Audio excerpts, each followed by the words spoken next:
नमस्कार दोस्तों, आपका हमारे चैनल में स्वागत है। जैसा हम प्रैक्टिस सेट विज्ञान का चालू किए थे, उसी को कंटिन्यू करते हुए आगे बढ़ते हैं। पहला प्रश्न है इसमें, बैरोमीटर की ऊंचाई में अचानक वृद्धि इंगित करती है। तूफान या चक्रवात का आना, बारिश की संभावना, शुष्क मौसम, अत्यंत शुष्क मौसम और लास्ट ऑप्शन उपयुक्त में से कोई नहीं या उपयुक्त में से एक से अधिक। तो दोस्तों जो इसका सही ऑप्शन है वो है डी, अत्यंत शुष्क मौसम। बैरोमीटर होता क्या है? बैरोमीटर वायुमंडलीय दाब को मापने का एक यंत्र है जिसकी सहायता से मौसम संबंधी पूर्वानुमान लगाया जाता है। बैरोमीटर की ऊंचाई में अचानक वृद्धि अत्यंत शुष्क मौसम की ओर संकेत करती है, जबकि बैरोमीटर के पाठ्यक्रम में अचानक आई गिरावट आंधी एवं तूफान का संकेत देती है और बैरोमीटर के तापमान में धीरे धीरे गिरावट वर्षा होने की संभावना को व्यक्त करती है। अगला प्रश्न, दृश्य स्पेक्ट्रम के तरंगदैर्घ्य की सीमा है। ऑप्शन पहला दिया इसमें देखिए, 1300 एंगस्ट्रॉम से 3900 एंगस्ट्रॉम के बीच, यह 3900 एंगस्ट्रॉम से 7600 एंगस्ट्रॉम के बीच, 7800 एंगस्ट्रॉम से लेकर 8200 एंगस्ट्रॉम के बीच और 8500 एंगस्ट्रॉम से लेकर 9800 एंगस्ट्रॉम के बीच और लास्ट ऑप्शन है उपयुक्त में से कोई नहीं या फिर उपयुक्त में से एक से अधिक। तो इसका जो है तरंग दैर्घ्य की जो सीमा है वो है ऑप्शन बी। जो दृश्य स्पेक्ट्रम के संबंध में कोई निश्चित सीमा रेखा निर्धारित करना बहुत कठिन है। यह व्यक्ति की उम्र, आंखों की क्षमता, प्रकाश स्रोत की दूरी एवं तीव्रता आदि बातों पर निर्भर करता है। सामान्य तौर पर इसकी सीमा 320 नैनोमीटर से 860 नैनोमीटर तक मानी जाती है, जो कि एंगस्ट्रॉम में अगर देखा जाए तो 3200 एंगस्ट्रॉम से लेके 8600 एंगस्ट्रॉम के बीच होता है। लेकिन अमेरिकी अंतरिक्ष एजेंसी नासा ने इसकी सीमा 380 से लेकर 700 नैनोमीटर तक बताया है, जिसके अनुसार ये 3900 से लेकर 7600 नैनोमीटर एंगस्ट्रॉम है और एनसीईआरटी में इसकी सीमा 400 से लेकर 700 नैनोमीटर लिखी गई है। नेक्स्ट प्रश्न, सही कथन का चुनाव कीजिए, यानी सही कथन चुनिए। पहला, लाल प्रकाश का तरंग दैर्घ्य बैंगनी प्रकाश से कम है। लाल प्रकाश का तरंग दैर्घ्य बैंगनी प्रकाश से ज्यादा है। तीसरा ऑप्शन है बैंगनी प्रकाश का तरंग दैर्घ्य हरे प्रकाश से ज्यादा है और चौथा ऑप्शन है बैंगनी प्रकाश का तरंग दैर्घ्य पीले प्रकाश से ज्यादा है। लास्ट ऑप्शन उपयुक्त में से कोई नहीं या फिर उपयुक्त में से एक से अधिक। तो जो इसका सही ऑप्शन है वो है बी। जो लाल प्रकाश का तरंग दैर्घ्य यानी कि जो वेवलेंथ है वो बैंगनी प्रकाश से ज्यादा होता है। जो बैंगनी रंग का तरंग दैर्घ्य सबसे कम व आवृत्ति सबसे अधिक होती है, जबकि जो लाल रंग का तरंग दैर्घ्य सबसे अधिक तथा आवृत्ति न्यूनतम होती है। अगला प्रश्न, दो कैंडला का एक समदिक्क स्रोत जिनका प्रकाश फ्लक्स पैदा करता है वह है 2 पाई ल्यूमेन, 4 पाई ल्यूमेन या फिर 8 पाई ल्यूमेन। उपयुक्त में से एक से अधिक या उपयुक्त में से कोई नहीं। तो जो इसका सही ऑप्शन है वो है सी, 8 पाई ल्यूमेन।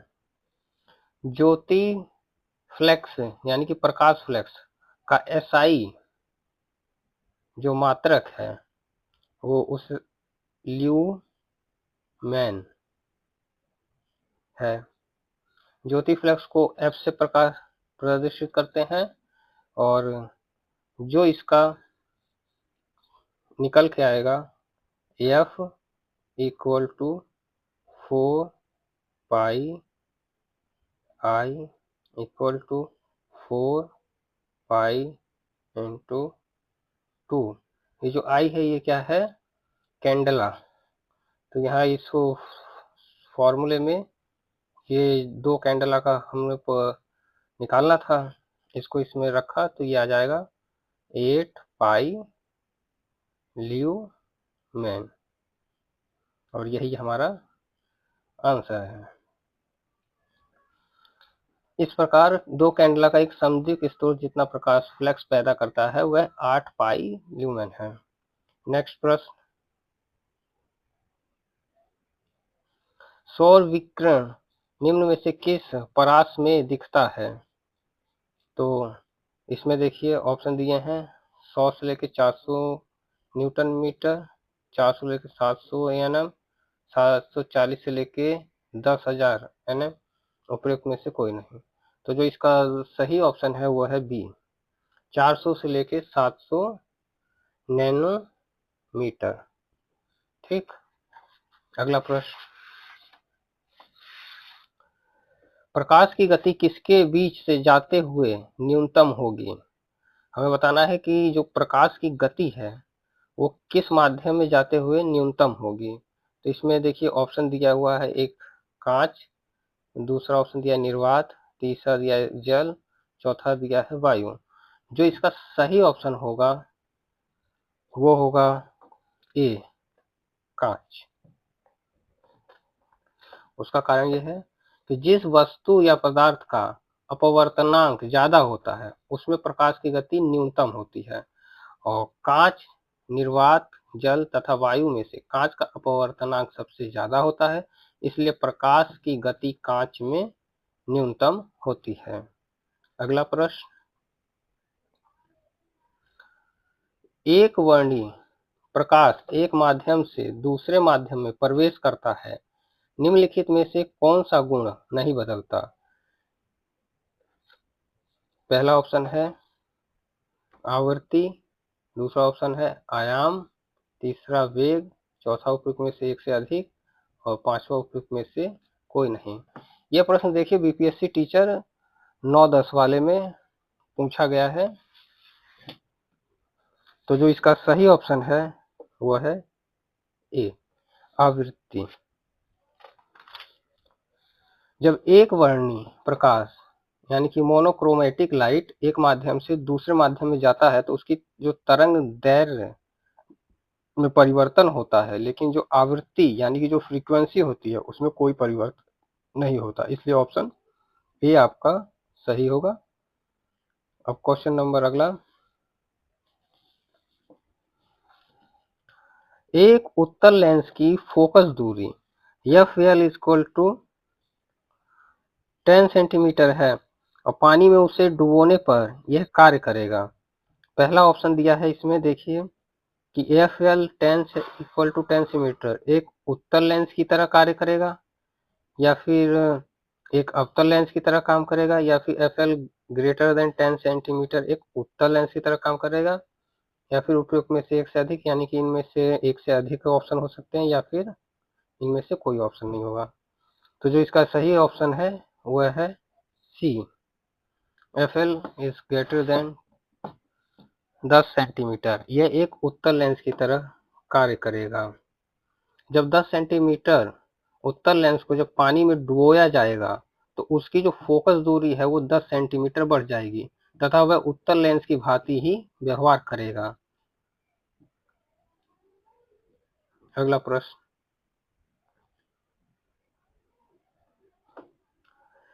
हालांकि दृश्य प्रकाश में जल पारदर्शक होता है, दूरस्थ वस्तुओं को जल की महीन बूंदों से निर्मित कोहरे में नहीं देखा जा सकता।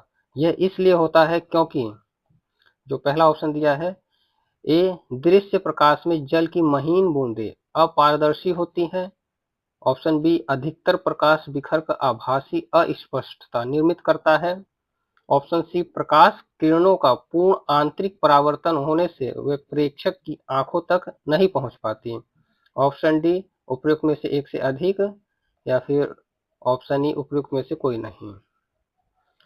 तो इसका जो सही ऑप्शन है वह है ऑप्शन बी।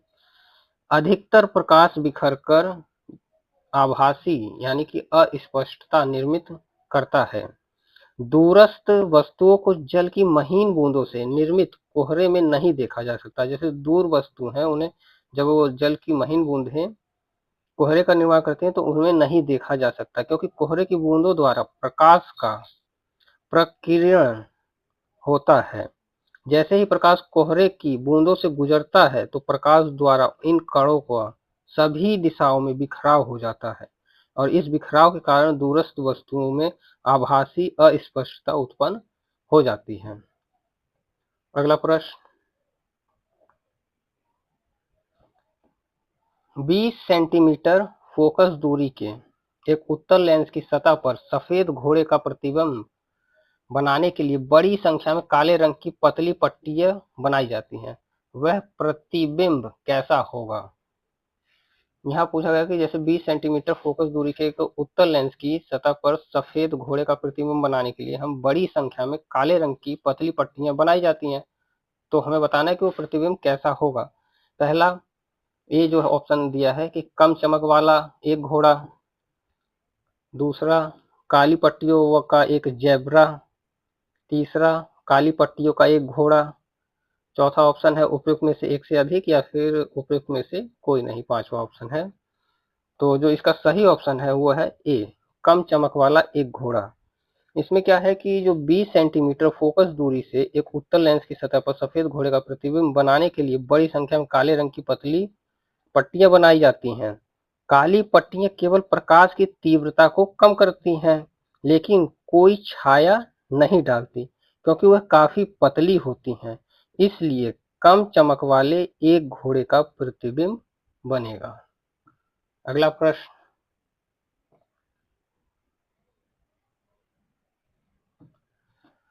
प्रकाश का वर्ण विक्षेपण संभव है।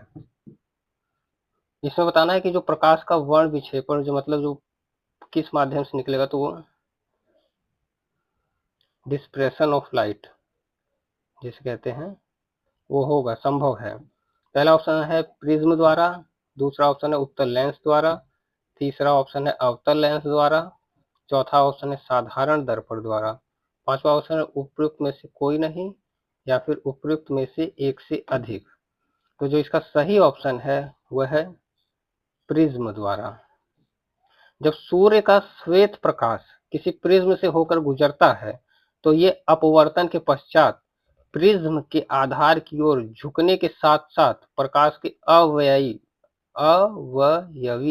वर्णों में विभाजित हो जाता है और इसी प्रक्रिया को प्रकाश का वर्ण विक्षेपण यानी कि डिस्पर्शन ऑफ लाइट कहते हैं। अगला प्रश्न देखते हैं, शीशे का उपयोग किया जाता है।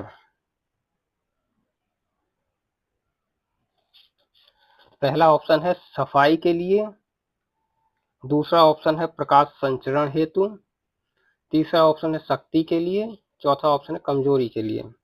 तो जो इसका सही ऑप्शन है वो है बी, प्रकाश संचरण हेतु शीशे का उपयोग किया जाता है।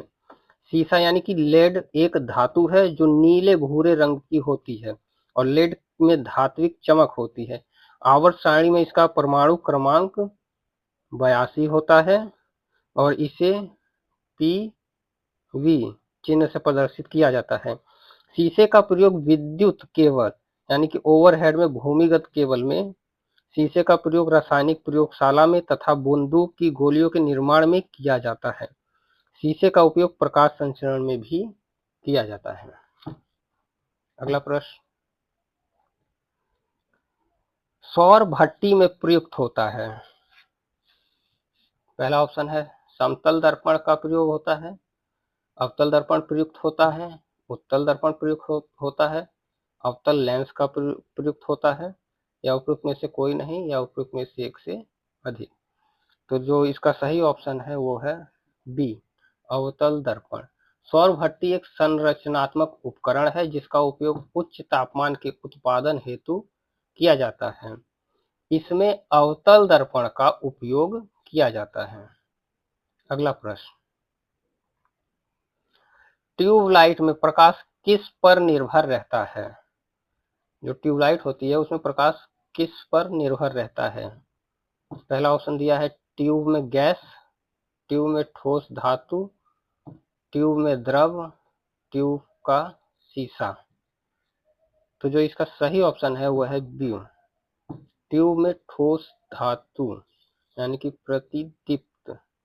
ट्यूबलाइट में कांच की नली के दोनों सिरों पर टंगस्टन धातु के तंतु होते हैं तथा इसमें अल्प दाब पर पारे की वाष्प भरी रहती है।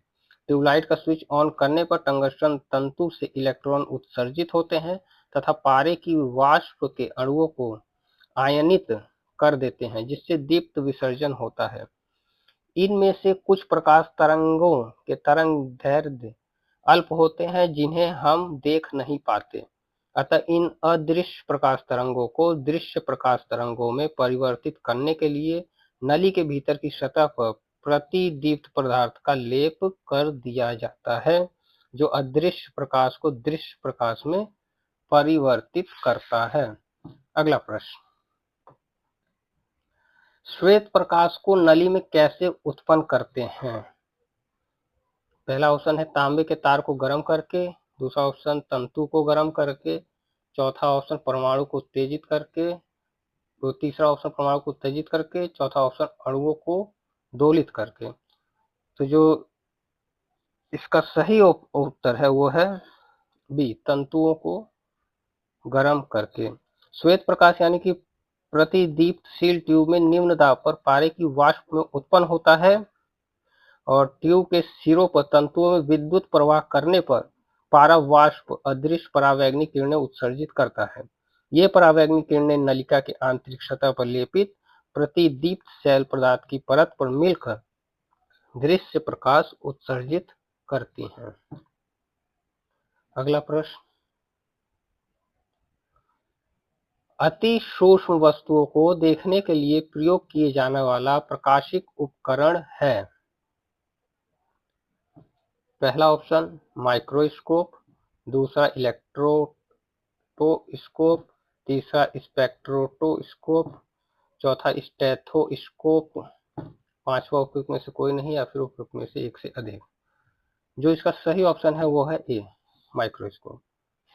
अति सूक्ष्म वस्तुओं को माइक्रोस्कोप से देखा जाता है। यह एक प्रकाशिक यंत्र है जिसकी सहायता से सूक्ष्म वस्तुओं को स्पष्ट रूप से देखा जाता है। इसमें दो उत्तल लेंस का उपयोग किया जाता है। अगला प्रश्न, यदि किसी ऐनक के लेंसों की शक्ति +2 डायोप्टर हो तो इसकी फोकस दूरी होगी। इसमें ऑप्शन दे रखे हैं 2000 सेंटीमीटर, 100 सेंटीमीटर, 50 सेंटीमीटर, 2 सेंटीमीटर। तो जो इसका सही ऑप्शन है वो है सी, 50 सेंटीमीटर। लेंस की क्षमता का एसआई मात्रक जो है वो डायोप्टर है जिसे प्रतीक डी द्वारा प्रदर्शित किया जाता है। यदि फोकस एफ को मीटर में व्यक्त करें तो 1D बराबर 1m-1 है। इस प्रकार उस लेंस की क्षमता को 1D कहते हैं जिसकी फोकस दूरी 1 मीटर है। अभिसारी लेंस की क्षमता धनात्मक तथा अपसारी लेंस की क्षमता ऋणात्मक होती है। जो फोकस दूरी है, अगर हम इसका फोकस दूरी निकालें तो ये हो जाएगा F = 1 लेंस की क्षमता। लेंस की क्षमता क्या? D। अब क्या है 1 और यहाँ लेंस की क्षमता डायोप्टर क्या दिया है? धनात्मक 2।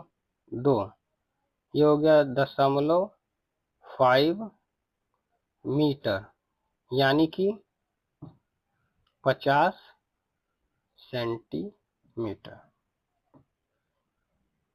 इसलिए इसका ऑप्शन 50 सेंटीमीटर है। अगला प्रश्न, प्रकाश में 7 रंग होते हैं और रंगों को अलग करने का क्या तरीका है? पहला ऑप्शन, एक प्रिज्म से रंगों को अलग किया जा सकता है। दूसरा ऑप्शन बी दे रखा है, फिल्टर से रंगों को अलग अलग किया जा सकता है। सी ऑप्शन दिया है, पौधों से रंगों को अलग अलग किया जा सकता है। और चौथा ऑप्शन डी दे रखा है, रंगों को अलग अलग नहीं किया जा सकता। तो प्रकाश में जो 7 रंग होते हैं, हमें ये बताना है कि उन रंगों को अलग करने का क्या तरीका है। तो जो इसका सही ऑप्शन है वो है ए। एक प्रिज्म से रंगों को अलग अलग किया जा सकता है। आपतित प्रकाश प्रिज्म द्वारा रंगीन पट्टियों में विभाजित हो जाता है, जो 7 रंगों यानी कि बैंगनी, जामुनी, नीला, हरा, पीला, नारंगी तथा लाल में होता है। ये 7 रंग होते हैं। अगला प्रश्न, दृष्टि की खराबी यानी कि जो निकट दृष्टि को डैश के नाम से यानी कि रिक्त स्थान के जो इनमें से है के नाम से जाना जाता है। पहला हाइपरमेट्रोपिया, प्रेसवायोपिया, ग्लूकोमा, मोतियाबिंद, उपयुक्त में से कोई नहीं या फिर उपयुक्त में से एक से अधिक। तो इन ऑप्शनों में से जो सही ऑप्शन है वह है ई। निकट दृष्टि दोष को मायोपिया कहते हैं। इस रोग से पीड़ित व्यक्ति नजदीक की वस्तु को आसानी से देख सकता परंतु दूर स्थित वस्तु को नहीं देख पाता। यह समस्या नेत्र लेंस की फोकस दूरी घट जाने और लेंस की गोलाई बढ़ने तथा लेंस की क्षमता में वृद्धि के कारण होती है। इसके निवारण के लिए उचित फोकस की दूरी के लिए अवतल लेंस यानी कि कॉनकेव लेंस का प्रयोग किया जाता है। अगला प्रश्न, अवतल दर्पण द्वारा बनाया गया प्रतिबिंब वास्तविक, उल्टा और वस्तु के आकार के बराबर होता है। वस्तु की स्थिति कैसी होनी चाहिए? मतलब जैसे अवतल दर्पण रखा गया, उसमें जो प्रतिबिंब होता है उसका वास्तविक, उल्टा और वस्तु के आकार के बराबर होता है, तो वस्तु की स्थिति कैसी होनी चाहिए? पहला कि वक्रता केंद्र से परे, फोकस पर, वक्रता के केंद्र पर या फोकस और वक्रता केंद्र के बीच। तो जो इसका सही ऑप्शन है वो है सी, वक्रता के केंद्र पर। यानी कि यदि वस्तु की स्थिति वक्रता के केंद्र पर हो तो वह अवतल दर्पण पर बनाया गया प्रतिबिंब वास्तविक, उल्टा तथा वस्तु के आकार के बराबर बनता है। विदित हो कि यदि गोलीय दर्पण का परावर्तक पृष्ठ अवतल है तो इसे अवतल दर्पण कहते हैं। अगला प्रश्न,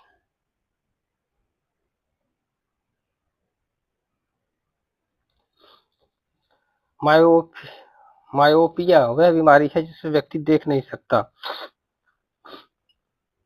ए, दूर की वस्तु स्पष्ट रूप से, बी, पास की वस्तु स्पष्ट रूप से, पास की तथा दूर की वस्तु स्पष्ट रूप से, उपयुक्त में से एक से अधिक, उपयुक्त में से कोई नहीं। तो जो इसका सही ऑप्शन है वह है ए। हमने वही पिछले प्रश्न में चर्चा की थी कि जो निकट दृष्टि वाला, उसमें हमने देखा था कि जो दूर की वस्तु है वो स्पष्ट रूप से नहीं देख पाते। तो इसका ऑप्शन ए सही है। मायोपिया यानी कि निकट दृष्टि दोष में नजदीक की वस्तु तो स्पष्ट दिखाई देती है लेकिन दूर की वस्तु स्पष्ट रूप से दिखाई नहीं देती। उपयुक्त शक्ति के अवतल लेंस का उपयोग करके निकट दृष्टि दोष को ठीक किया जा सकता है। अगला प्रश्न, जब एक टेलीस्कोप के अभिदृश्यक लेंस का व्यास बढ़ता है तब टेलीस्कोप की विभेदन क्षमता, पहला ऑप्शन दिया है कि अपरिवर्तित रहती है, दूसरा ऑप्शन दिया लेंस की फोकस दूरी पर निर्भर करती है, तीसरा बढ़ती है या चौथा घटती है। तो जो इसका सही ऑप्शन है, उत्तर है वह है सी, बढ़ती है। जब एक टेलीस्कोप के अभिदृश्यक लेंस का व्यास बढ़ता है बढ़ता है तो टेलीस्कोप की जो विभेदन क्षमता का मान बढ़ता है, क्योंकि विभेदन क्षमता लेंस की वक्रता यानी त्रिज्या से संबंधित है और विभेदन क्षमता यानी कि रिसॉल्विंग पावर एक अदृश्यक लेंस की दो निकटवर्ती वस्तुओं के बीच अंतर करने की क्षमता है। अगला प्रश्न, निकट दृष्टि दोष किसके प्रयोग से उपचारित किया जा सकता है? पहला, उत्तल लेंस के माध्यम से या अवतल लेंस के माध्यम से कि उत्तलावतल लेंस के माध्यम से कि अवतलोत्तल लेंस के माध्यम से या उपयुक्त में से कोई नहीं या उपयुक्त में से अधिक। तो जो इसका सही ऑप्शन है वह है बी, अवतल लेंस के माध्यम। अगला प्रश्न, प्रकाश की गति निम्न में से किस माध्यम में न्यूनतम होगी? ये प्रश्न ये पीछे भी पूछा जा चुका है, ये दोबारा आया है, तो इसे हम देखते हैं। जो पहला ऑप्शन है जल, दूसरा ऑप्शन है निर्वात, तीसरा ऑप्शन है वायु, चौथा कांच यानी शीशा, पांचवा ऑप्शन है उपयुक्त में से कोई नहीं या उपयुक्त में से एक से अधिक।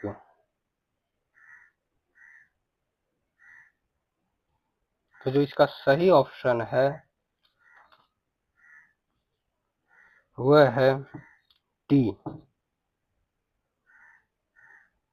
कांच शीशा। अगला प्रश्न, वह घटना जिसके कारण आकाश नीला दिखाई देता है। पहला ऑप्शन दे रखा है प्रकाश का परावर्तन, बी ऑप्शन है प्रकाश का फैलाव, सी ऑप्शन है प्रकाश का प्रकीर्णन, डी ऑप्शन है उपयुक्त में से एक से अधिक और ई ऑप्शन है उपयुक्त में से कोई नहीं। ये प्रश्न देखिए बीपीएससी टीआरई 3 में पूछा गया है, जो एग्जाम जुलाई 2024 में कंडक्ट हुआ था। तो हम इसका सही ऑप्शन बताते हैं आपको। इसमें जो ऑप्शन सही है वो है सी, यानी कि प्रकाश का प्रकीर्णन। आकाश का नीला दिखाई देना प्रकाश के प्रकीर्णन का उदाहरण है।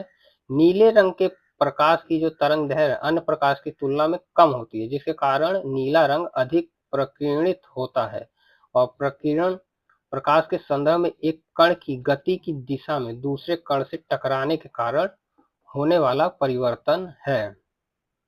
अगला प्रश्न, सौर ऊर्जा निम्न में से किससे प्राप्त होती है? पहला ऑप्शन है चंद्रमा, दूसरा समुद्र, तीसरा सूर्य, चौथा हवा। इसका ऑप्शन तो सभी लोग जानते ही होंगे, बहुत सिंपल प्रश्न है कि जो सौर ऊर्जा हम प्राप्त करते हैं वो किससे प्राप्त करते हैं, किसके माध्यम से होती है? तो जो इसका सही ऑप्शन है वो है सूर्य। सौर ऊर्जा सूर्य से प्राप्त होती है और सूर्य के अभ्यंतर में नाभिकीय संलयन के कारण लगातार विशाल मात्रा में ऊर्जा मुक्त होती रहती है, अर्थात नाभिकीय संलयन द्वारा सूर्य पर ऊर्जा का निर्माण होता है और इस ऊर्जा का अंतरिक्ष में सब दिशाओं में विकिरण होता रहता है और पृथ्वी और अन्य सौर ग्रहों को इस ऊर्जा का एक छोटा सा भाग ही मिलता है और हम सौर पैनलों के माध्यम से देखिए सौर ऊर्जा का उत्पादन करते हैं। अगला प्रश्न, आकाश नीला लगता है क्योंकि? पहला ऑप्शन देखिए सूर्य के प्रकाश में नीला रंग और रंगों से अधिक होता है। लघु तरंग दीर्घ तरंगों की अपेक्षा वायुमंडल द्वारा अधिक प्रकीर्ण होता है। नीला रंग नेत्र को अधिक सुग्राही है। वायुमंडलीय दीर्घ तरंगदैर्घ्य को लघु तरंगदैर्घ्य की अपेक्षा अधिक अवशोषित करता है। तो जो इसका सही ऑप्शन है वह है बी, लघु तरंग दीर्घ तरंगों की अपेक्षा वायुमंडल द्वारा अधिक प्रकीर्ण होती है। वायुमंडलीय अणुओं और परमाणुओं पर प्रकाश पड़ने से ये प्रकाश को सभी दिशाओं में प्रकीर्णित कर देते हैं। इस प्रकीर्णन में बैंगनी व नीले वर्ण का प्रकाश सबसे अधिक और घटते क्रम में हरे, पीले, नारंगी और लाल वर्ण के प्रकाश प्रकीर्णित होते हैं, अतः आकाश नीला प्रतीत होता। अगला प्रश्न, रात के समय में खुले आकाश में तारों के टिमटिमाने को किससे समझाया जा सकता है? पहला ऑप्शन है प्रकाश का अपवर्तन, दूसरा प्रकाश का परावर्तन, तीसरा प्रकाश का ध्रुवीकरण, चौथा प्रकाश का व्यतिकरण, पांचवा ऑप्शन है उपयुक्त में से कोई नहीं या उपयुक्त में से एक से अधिक। तो जो इसका सही ऑप्शन है वो है ए, प्रकाश का अपवर्तन। रात के समय में खुले आकाश में तारों के टिमटिमाने का कारण तारों के प्रकाश का पृथ्वी के वायुमंडल में पहुंचने पर होने वाला अपवर्तन है, यानी कि रिफ्रैक्शन होता है, जिसके कारण हमें तारे टिमटिमाते हुए दिखाई देते। अगला प्रश्न, रमन प्रभाव सर सीवी रमन के कारण है और रमन प्रभाव के बारे में निम्नलिखित में से कौन सा कथन सही है? पहला ऑप्शन, रमन प्रभाव प्रकाश के प्रत्यास्थ प्रकीर्णन का एक उदाहरण है। बी ऑप्शन है, प्रकीर्णित प्रकाश की आवृत्ति प्रकीर्णन के बाद बढ़ती भी है और घटती भी है। तीसरा ऑप्शन है, आपतित प्रकाश की आवृत्ति प्रकीर्णन के बाद केवल कम हो सकती है। और जो लास्ट ऑप्शन है डी, उपयुक्त में से कोई नहीं। तो जो इसका सही ऑप्शन है वह है बी, प्रकीर्णित प्रकाश की आवृत्ति प्रकीर्णन के बाद बढ़ती भी है और घटती भी है, यानी कि प्रकाश के प्रत्यास्थ प्रकीर्णन में प्रकाश के कण फोटोन की आवृत्ति अपरिवर्तित रहती है, परंतु रमन प्रभाव में प्रकाश की आवृत्ति प्रकीर्णन के बाद बढ़ भी सकती है तथा घट भी सकती है। अगला प्रश्न, नाई की दुकान में दो समतल दर्पण रखे जाते हैं। पहला ऑप्शन ए है एक दूसरे के समानांतर, बी ऑप्शन है एक दूसरे के लंबवत, सी ऑप्शन है 45 डिग्री के कोण पर, डी ऑप्शन है 60 डिग्री के कोण पर, ई ऑप्शन है उपयुक्त में से कोई नहीं या फिर उपयुक्त में से एक से अधिक। तो आप लोग सभी देखे होंगे कि नाई की दुकान पे जो समतल दर्पण रखे जाते हैं, अक्सर आपने देखा होगा एक आगे रखा जाता है एक पीछे रहता है, जिससे क्या कहते हैं हमारे बाल स्पष्ट दिखाई देते हैं। तो पूछा जा रहा है कि कैसे रखे जाते हैं, किस अवस्था में? तो इसका जो सही ऑप्शन है वो है ए, एक दूसरे के समानांतर। समतल दर्पण एक तरफ रजत धातु की चमकीली परत वाली कांच की पतली, चपटी और चिकनी शीट होती है और समतल दर्पण द्वारा बने प्रतिबिंब की प्रकृति आभासी एवं सीधी होती है। इसमें प्रतिबिंब का आकार वस्तु के आकार के बराबर होता है और समतल दर्पण पर बना वस्तु का प्रतिबिंब दर्पण के पीछे उतनी ही दूरी पर बनता है जितनी दूरी पर वस्तु दर्पण के सामने रखी होती है, यानी कि नाई की दुकान में समतल दर्पण का प्रयोग किया जाता है जो एक दूसरे के समानांतर रखे जाते हैं। अगर आपको हमारी वीडियो अच्छी लगी हो तो हमारे चैनल को लाइक सब्सक्राइब जरूर करिएगा। धन्यवाद और आगे की वीडियो के लिए हमारे चैनल पर विजिट करते रहें।